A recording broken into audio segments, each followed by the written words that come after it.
डीमार्टमधून आल्यानंतर हे अशा पद्धतीनं साऱ्या बॅग्स रिकाम्या करण्यात आल्या आहेत.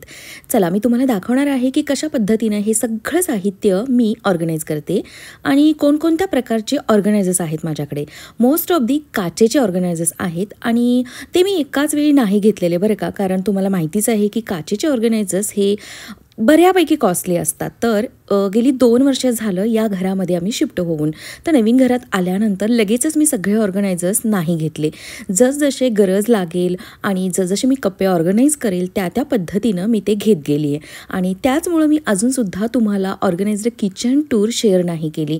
आय होप की मी ते लवकरच करेन. खूप सारं सामान बसणाऱ्या आणि मला आवडणाऱ्या या काचेच्या बॉटल्स या आहेत ट्रिओ बाय मिल्टन या कंपनीच्या.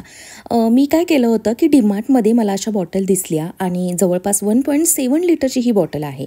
350 रुपयाला एक अशी मला डीमार्टमध्ये मिळाली होती.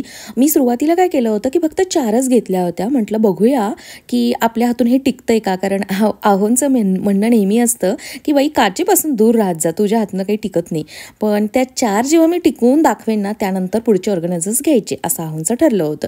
तर जेव्हा मी नंतर डीमार्टला गेले मला या अशा बॉटल तिथे दिसल्याच नाहीत. असं 2 ते 3 वेळा झाल्यानंतर शेवटी मी फ्लिपकार्टवरती या शोधल्या आणि फ्लिपकार्टवरती दिवाळीच्या वेळेला, दसऱ्याच्या वेळेला जो काही सेल लागतो ना त्या सेलमध्ये खूप छान ऑफर होते या बॉटलवरती. म्हणून मग मी एकदम 10 बॉटल ऑर्डर केल्या, कारण मी पुढे दाखवते तुम्हाला माझं जे कॅबिनेट आहे जिथे मी या साऱ्या बॉटल्स ठेवलेल्या आहेत तिथे ना बरोबर 14 बॉटल्स बसत होत्या. तर मी 4 अगोदर घेतलेल्या होत्या.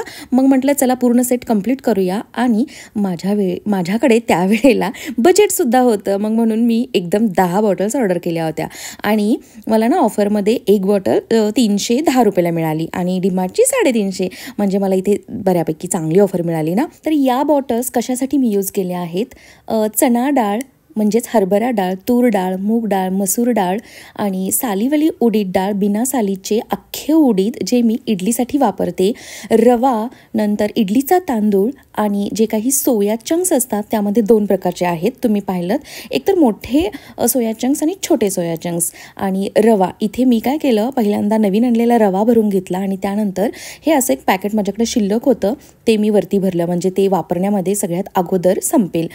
तांदळांमध्ये इडलीचा तांदूळ जो काही इडली राईस म्हणून डीमार्टमध्ये मिळतो तो सुद्धा आणला आहे मी, तोही अशाच बॉटलमध्ये मी स्टोअर करते. आणि बासमती राईस 95 रुपीज केजीवाला जो लूजमध्ये डीमार्टमध्ये मिळतो ना तो मी आणलेला आहे आणि खरंच तो छान असतो बरं का. आणून बघा मैत्रिणीनो, मी दावतचं सुद्धा आणते आणि हा सुद्धा, तर तो सुद्धा अशाच बॉटलमध्ये स्टोअर केला आहे. तर बघू शकता हे अशा पद्धतीच्या माझ्याकडे ट्रिओ बाय मिल्टनच्या 14 ग्लास बॉटल्स आहेत. हे झालं पहिलं ऑर्गनायझर्स माझ्या किचनमध्ये असणारं आणि जे पर्सनली मला खूप आवडतं. आता या मिरर वॉलमुळे या खूप साऱ्या दिसत आहेत राईट. तर हे बघा इथे मला आहो हेल्प करतायत, हे आहोंचे हात आहेत बरे का. तर सगळ्यात वरती अगदी कमी लागणारे, म्हणजे कमीत कमी वेळा या बॉटल्स काढाव्या लागतील अशा बॉटल्स वरच्या कॅबिनेटमध्ये मी स्टोअर करते. अशा पद्धतीनं कॅबिनेटच्या वरच्या कप्प्यामध्ये परफेक्ट 7 बॉटल बसल्या. अजिबात जागा नाही शिल्लक राहत. अगदी परफेक्ट यूज झाला आहे, जागेचं युटिलायझेशन खूप चांगल्या पद्धतीने इकडे झालेलं आहे. आणि त्यानंतर खालच्या कॅबिनेटमध्ये खालच्या कप्प्यामध्ये 7 बॉटल अशा पद्धतीनं मी जागेचा पुरेपूर वापर केलेला आहे. आणि हो, त्याच्या समोर जी जागा शिल्लक राहते ना त्याच्यामध्ये सुद्धा मी छोट्या बॉटल्स ठेवणार आहे. आता हे आहेत सेकंड ऑर्गनायझर्स ज्यामध्ये मी सगळी कडधान्य ठेवलेली आहेत. आठवड्यामध्ये भाजीसाठी भिजायला घालणं अगदी इझी जातं जेव्हा हे सगळे कडधान्य एकत्र असतात.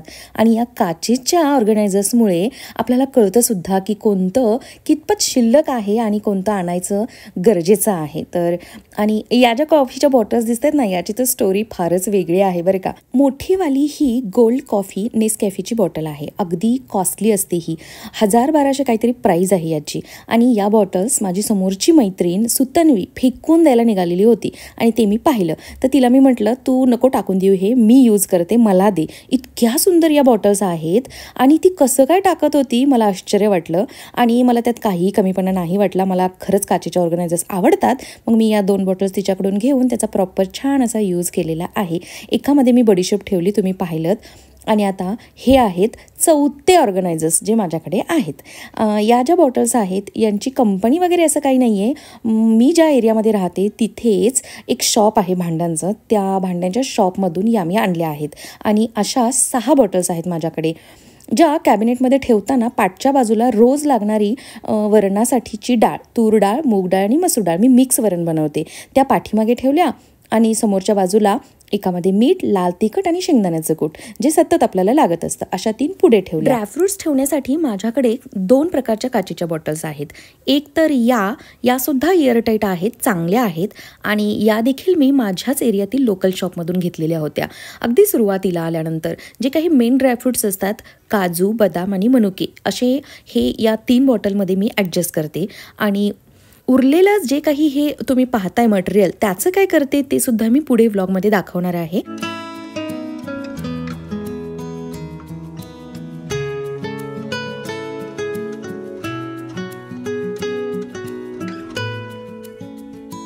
या ज्या एअरटाईट काचेच्या बॉटल आहेत ना, या मी डीमार्टमधून आणल्या होत्या आणि मला असं वाटतं लोकल शॉपमधून घेण्यापेक्षा डीमार्टमध्ये खरंच चांगल्या रेटमध्ये मिळतात आणि ह्या अगदीच एअरटाईट आहेत. ज्या मी पहिल्यांदा दाखवल्या त्यांच्यापेक्षा या बॉटलची क्वालिटी चांगली आहे.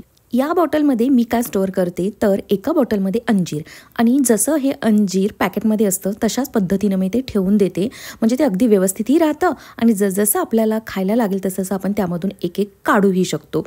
आणि दुसऱ्या बॉटलमध्ये मी पिस्ताचं पॅकेट, हे मी यावेळेला ना स्वदेशी नावाचं वेगळंच आणलं आहे. मी ट्राय करत असते, डीमार्टमध्ये वेगवेगळ्या कंपन्यांचे ड्रायफ्रुट्स मिळत असतात, तर कोणते चांगले आहेत ते मी बघत असते. तर फर्स्ट टाईम मी हे स्वदेशीचं पॅकेट आणलेलं आहे. बघूया कसं आहे, मी रिव्ह्यू नक्कीच देईन. आणि एकामध्ये मी स्टोअर केला आहे अक्रोड. या महिन्यात मी अक्रोड आणला नव्हता कारण अक्रोड ऑलरेडी शिल्लक आहे. आणि बघू शकता हे अशा पद्धतीनं ते मी कॅबिनेट सेट केलं. आणि आता नंबर येतो या ऑर्गनायझर्सचा. तर हे काचेचे नाही आहेत, हे प्लास्टिकचे आहेत, बट फूड ग्रेडेबल प्लास्टिक आहे. आणि हे असे का घेतले आहेत मी, हे तुम्हाला पुढे नक्कीच कळेल. असे माझ्याकडे आय थिंक 6 ऑर्गनायझर्स आहेत. कसं होतं की आपण कंट्रोल करतो, पण लहान मुलं नाही, त्यांना अधूनमधून असं काहीसं वेगळं खावंसं वाटतं.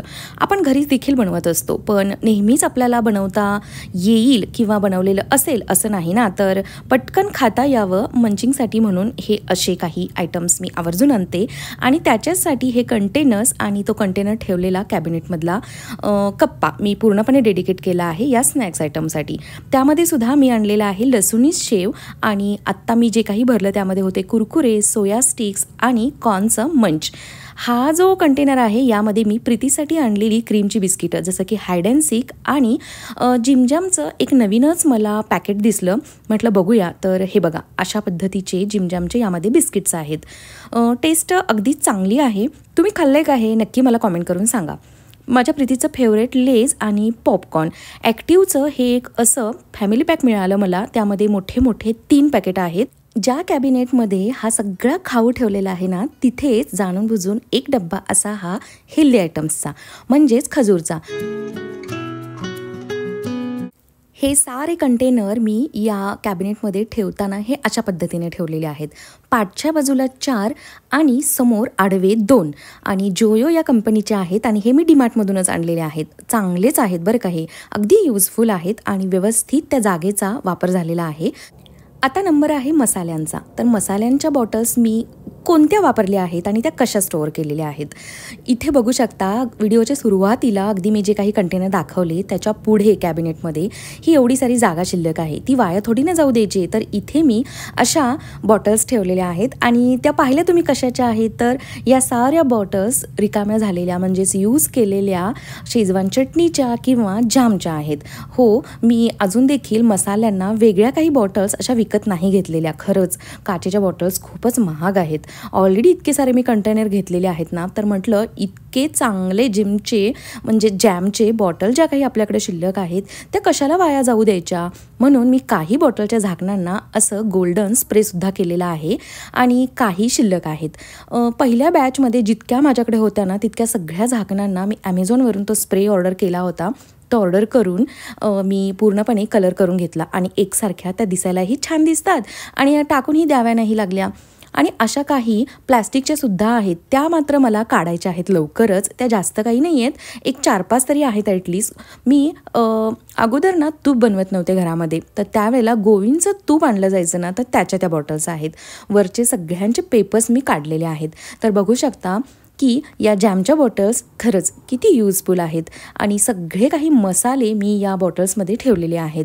ही जी काही कसुरी मेथी आहे ना, ही आत्ता मी बॉटलमध्ये अशीच भरून ठेवणार आणि नंतर दुपारच्या वेळेला जेव्हा आपल्याकडे वेळ असेल तेव्हा ही कसुरी मेथी काढायची आणि गॅसवरती पॅनमध्ये थोडीशी गरम करून हाताने चुरून ठेवून द्यायची. म्हणजे काय होतं की पटकन स्वयंपाक करताना अगदी हाताशी तयार मिळते. त्यावेळेला सेपरेट आपल्याला पूर्ण तयारी नाही करावी लागत. खूप सारे हेल्थ बेनिफिट देणारे हे सीड्स आणायलाच हवेत. त्यामध्ये सनफ्लॉवर, पंपकिन, वॉटरमेलन आणि चिया सीड्स हे मी एका बॉटलमध्ये काढून फ्रीजला ठेवून देते. आणि माझ्याकडचं जे काही बॉटल होल्डर आहे ना, त्यामध्ये उरलेल्या काही मसाल्याच्या बॉटल्स मी ह्या अशा पद्धतीने ॲडजस्ट केल्या आहेत. सध्यानं मार्केटमध्ये ताजे मटार यायला सुरुवात झाली आहे, पण तरीसुद्धा मी 2 असे पॅकेट प्रत्येक वेळेला डीमार्टला गेले ना की घेऊन येतेच, कारण इमर्जन्सीला ते बरं पडतं. आणि पनीर तर घरी बनवतेच, पण ते सुद्धा ना कधी कधी असं होतं की राहून जातं बनवायचं.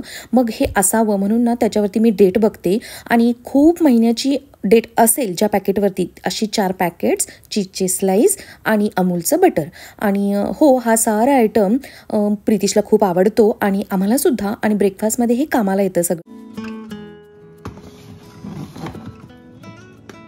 ब्रेकफास्टसाठी लागणारे हे सारे आयटम एकाच डब्यामध्ये अशा प्रकारे फ्रीझरमध्ये स्टोअर करून ठेवल्यानंतर ते घ्यायला देखील बरे पडतात आणि काय शिल्लक आहे काय नाही हे सुद्धा आपल्याला इझिली कळतं. चला, आता जे काही आयटम माझ्याकडे शिल्लक राहिले आहेत, म्हणजेच आपण बॅग रिकाम्या केल्या पण कंटेनर भरून जे काही उरलं आहे ते मी हे अशा पद्धतीनं पिन लावून फ्रीझरला वरती जिथे मी चीज आणि बाकीचं साहित्य ठेवलेला डब्बा ठेवला ना, त्याच्या बाजूला काही जागा शिल्लक आहे तिथे हे सारं ठेवून देते. खरं तर याच्यासाठी सुद्धा एक मला डब्बा करायचा आहे, पण ठीक आहे, जेव्हा होईल तेव्हा होईल. एकदम मी खर्च नाही करत. आता तुम्हाला कळलं असेल, हळूहळू जसं लागेल, जसं आपल्याला सुचेल आणि आपली गरज असेल त्या पद्धतीनं मी कंटेनर्स घेत जाते. तर बघू शकता, हे इथं मी अशा पद्धतीनं सगळं ॲडजस्ट केलेलं आहे. वरच्या कप्प्यामध्ये डब्बा ठेवल्यानंतर उरलेली जी जागा होती तिथे वाटाणा आणि पंपकिनचे सीड्स वगैरे जे काही सीड्स होते ते सारे सीड्स मी ठेवून दिले. आणि हा जो काही आईस्क्रीमचा मोल्ड आहे, मोल्डच बोलतात ना, तर तो मी खूपच तिथे अडचण करत होता म्हणून त्याला काढला. आणि सध्या आता हिवाळ्याचे दिवस आहेत, बर्फ तर आपल्याला लागत नाही, तर बर्फाच्या कंटेनरमध्ये त्याला मी ठेवून दिलं. आणि आता ना हे जे कंटेनर तुम्हाला दिसत आहेत, तर काही जणींनी ओळखलं असेल, हे डब्बे आहेत प्रोटीनचे. आणि हो, ती प्रोटीन पावडर बऱ्यापैकी महाग असते. ऑनचं प्रोटीन यूज करतात आहो, जे खरंच चांगलं आहे क्वालिटी त्याची. तर हे फूड ग्रेडेबल प्लास्टिक आहे बरं का. तर यामध्ये मी काय करते, मग हे असे भरपूर सारे डब्बे साचतात. प्रत्येक महिन्याला एक डब्बा तरी घरात येतोच ना, तर मग काय करायचं अशा डब्यांचं. तर मी माझ्याकडे येणाऱ्या मेडना बऱ्यापैकी डबे देऊन टाकले आहेत. गावाला सुद्धा मी घेऊन गेले आहे, तरीसुद्धा माझ्याकडे खूप सारे जमा होतात. मग मी त्यातलेच काही डबे स्वतःला वापरण्यासाठी सुद्धा केलेले आहेत. त्याच्यावरती जो काही पेपर असतो तो काढून डबा स्वच्छ क्लीन करून मी एका डब्यामध्ये क्विकरचे रोल्ड ओट्स, जसं की मला मीनलनं सजेस्ट केलं होतं की तू तसे ओट्स वापर, म्हणून मग मी यावेळेला तसे ओट्स भरलेले आहेत ते ठेवले. आणि एकामध्ये एकत्र मॅगी ठेवली सारी, म्हणजे काढून पटकन ती करायला बरी पडते. पॅकेटमध्ये मी नाही ठेवत, अशी मी कंटेनरमध्ये काढून ठेवते. हे जे प्लास्टिकचे कंटेनर आहेत ना, हे सुद्धा खूपच कामाची चीज आहे बरं का. डीमार्टमधून मी 4 कंटेनरचा असा सेट आणला होता. तर एकामध्ये मी हे असे केलॉगचं पॅकेट ठेवून दिलं कॉर्नफ्लेक्सचं. त्याला सील असतं, बट ते ओपन करून त्यातली हवा घालवून डब्यामध्ये व्यवस्थित असं ठेवून द्यायचं.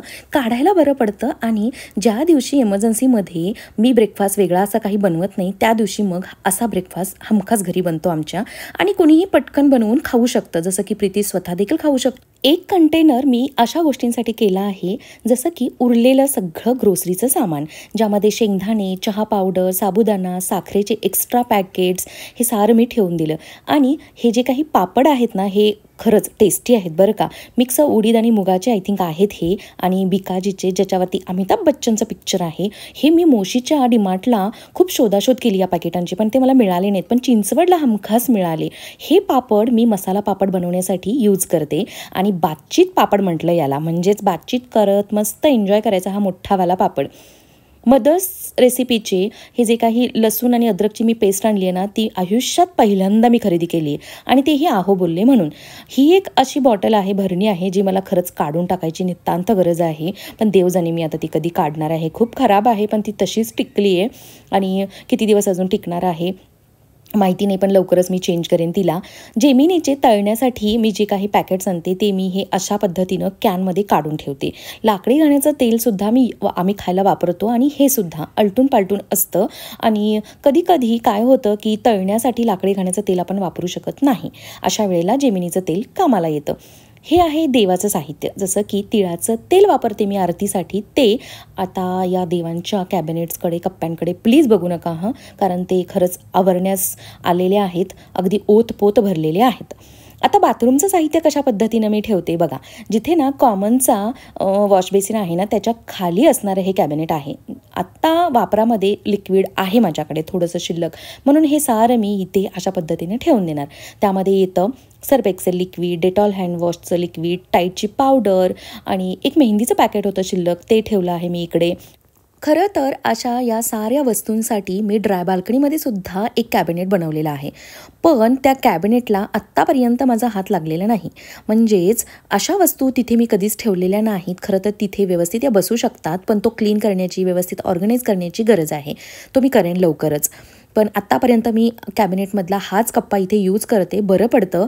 तर बघू शकता इथे वेगवेगळ्या प्रकारचे सोप ठेवलेले आहेत मी. घासणी, व्हीम लिक्विड, लायझॉल, एक्स्ट्राचा शॅम्पू, एक्स्ट्राचं कोलगेट, आणि घ्यायलाही बरं पडतं हे इथल्या इथं. नाहीतर मला काय करावं लागेल, मग घरात आतमध्ये लागणाऱ्या गोष्टी इथे ठेवाव्या लागतील आणि जे काही भांड्याशी रिलेटेड आणि कपड्यांशी रिलेटेड लिक्विड आणि पावडर आहेत ना, त्या फक्त ड्राय बाल्कनीतील कॅबिनेटमध्ये शिफ्ट कराव्या लागतील. तिथे सध्या अटरपटर काहीही मी असं भरून ठेवलेलं आहे. लवकरच मला तो सुद्धा कप्पा ऑर्गनाईज करण्याची गरज आहे. रूम फ्रेशनरमध्ये ॲम्बीप्युअरची ही एक बॉटल आहे, जी वर्षानुवर्षी तशीच आहे, यूज नाही होत जनरली, बट कधीतरी खूप काही नॉनव्हेज वगैरे घरात बनलं तर मी ते वापरत असते. आणि प्रत्येक घरामध्ये असणारं हे कॉक्रोचचं काला हिट, तर ते सुद्धा कधीतरी कामाला येतं. या व्हिडिओमध्ये मी बऱ्यापैकी माझं सगळं ग्रोसरी सामान कसं ऑर्गनाईज करते हे शेअर केलं आहे. व्हिडिओ कसा वाटला सांगायला विसरू नका प्लीज. मी तुमच्या कमेंटची वाट बघते. लवकरच भेटेन पुन्हा एकदा एका नवीन व्हिडिओमध्ये. तोपर्यंत बाय.